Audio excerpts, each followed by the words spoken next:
Er moeten keuzes gemaakt worden. En die keuzes zullen pijn doen bij de mensen die erdoor geraakt worden.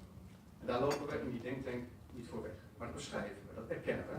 En willen ons best doen om de mensen die de pijnlijke keuzes van ons langetermijnbeleid ervaren, te begeleiden en daarin te steunen.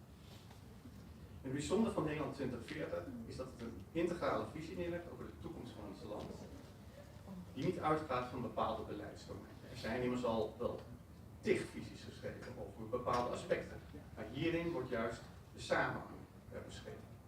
Het boek vertelt het verhaal vanuit het perspectief van 2040. Dus we doen net alsof we in 2040 zijn. En het neemt de lezer mee alsof de ontwikkelingen al gebeurd zijn. Het is dus geen plan, geen beleidsdocument of een blauwdruk voor de toekomst, maar het is echt een verhaal. Een verhaal wat bedoeld is om je toe te verhouden en wat als uitdaging gezien moet worden om er over de lange termijn na te denken hoe Nederland er dan uit zou kunnen zien. En nou zou mijn oproep zijn, want dat is precies wat ontbreekt, dat het een boek zou moeten gaan over het hele Koninkrijk. En dit boek gaat niet over het Caribisch. Sterker nog, woorden als Caribisch Nederland of Koning kwamen er helemaal niet in voor.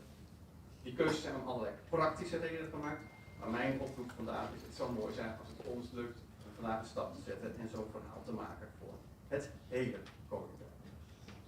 Toch denk ik ook dat dit boek, als je er dus doorheen zou bladeren, veel kan betekenen voor het Caribisch deel van het Koninkrijk.